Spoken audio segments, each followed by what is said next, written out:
Om Swastiastu, Om Awignamastu Namo Sidam, Om Anubadrah Kratawoyantu Wiswata, Om Sidirastu Tat Astu Astu Swaha. Semoga pikiran yang baik datang dari segala penjuru. Kepada Dewan Juri Lomba Dharma Wacana Milenial yang saya hormati, kepada panitia lomba yang saya hormati, serta para peserta dan umat sedharma dimanapun berada yang saya banggakan. Rasa angayu bagya saya haturkan kehadapan Ida Sayang Widi Tuhan Yang Maha Esa. Karena atas asung kertawaranugrahanya, saya masih diberi kesempatan untuk menyampaikan pesan Dharma. Umat sedharma yang berbahagia, pepatah Jawa mengatakan, Witeng tresno jalaran saka kulino. Cinta itu hadir, cinta itu timbul, dan cinta itu ada karena saling terbiasa. Tak kenal maka tak sayang. Mohon izin, perkenalkan nama saya Nitya Yuli Pratista, si mata minimalis, hidung ekonomis, paras manis, pesona artis. Salah satu mahasiswi Sekolah Tinggi Agama Hindu Negeri Empu Kuturan Singaraja, Prodi Teologi Hindu, jurusan Brahma Widya. Pada kesempatan yang berbahagia ini, izinkan saya menyampaikan sepatah dua kata wacana suci dengan tema wanita dalam perspektif Weda. Umat sedharma yang berbahagia, sebagai wanita tentunya sudah tidak asing lagi bagi kita kalau kita sering mendengar kalimat wanita tidak bisa menjadi pemimpin. Wanita tidak pantas menjadi pemimpin. Jika wanita menjadi pemimpin, mau jadi seperti apa rakyat kita nanti? Kalimat demikian adalah kalimat yang sering ditujukan kepada kita, khususnya kaum wanita.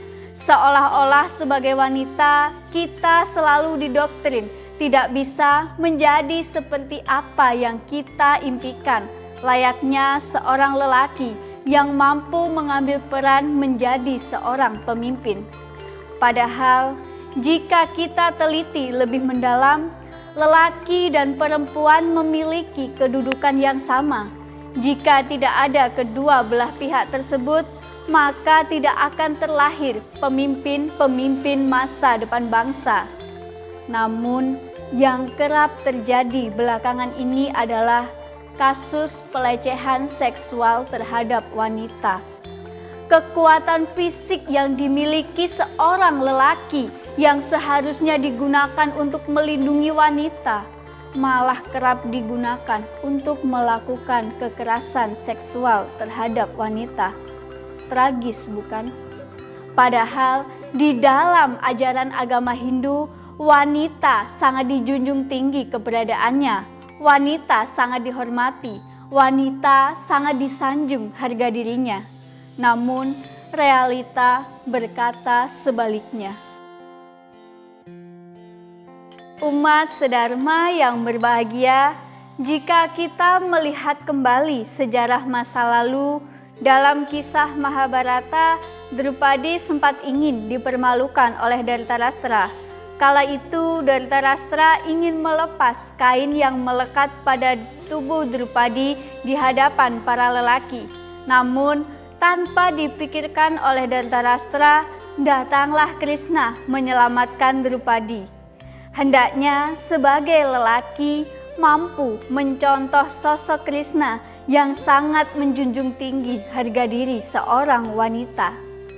Di dalam Manawadharma Sastra Adhyaya 3 Sloka 58 dijelaskan, di mana wanita dihormati, di sanalah para dewa senang dan melimpahkan anugerahnya. Di mana wanita tidak dihormati, tidak ada upacara suci apapun yang memberikan pahala mulia. Dari sloka tersebut dapat kita tarik kesimpulan bahwa kemakmuran itu akan tercipta karena kita menjunjung tinggi martabat seorang wanita.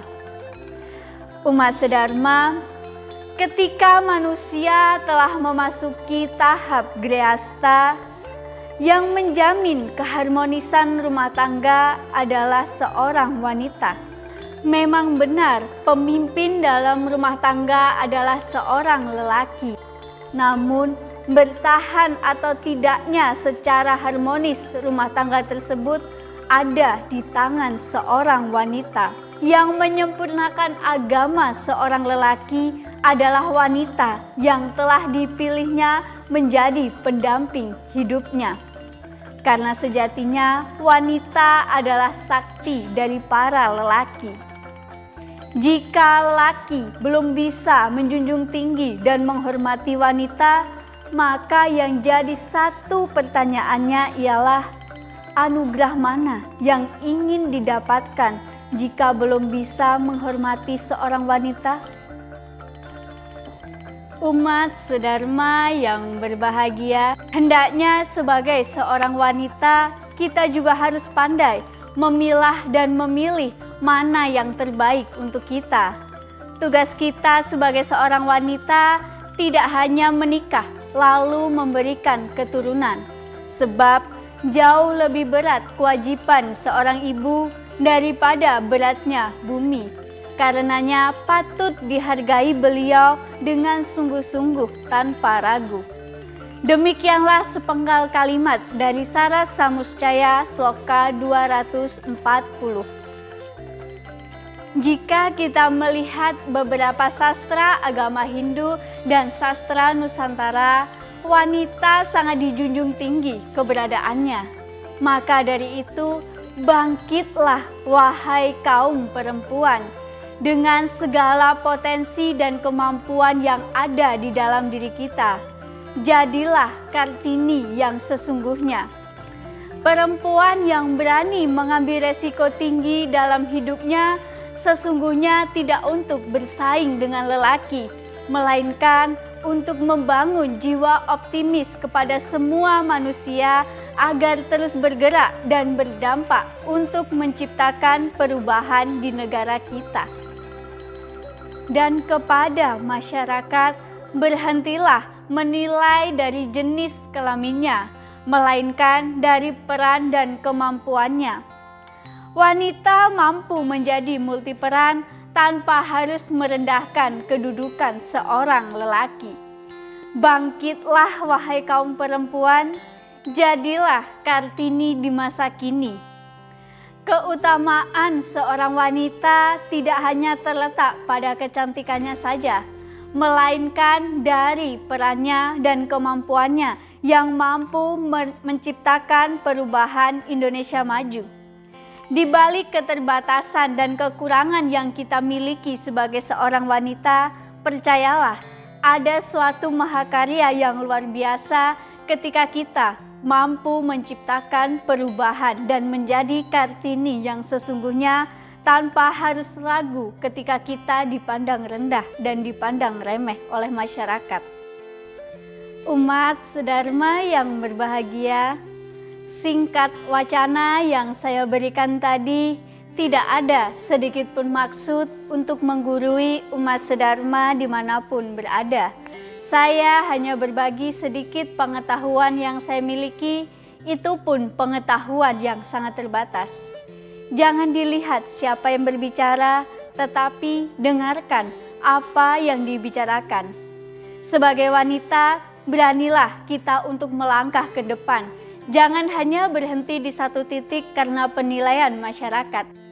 Sebagai wanita, kita sama-sama bangkit untuk menciptakan perubahan, terutama perubahan cara berpikir masyarakat terhadap wanita.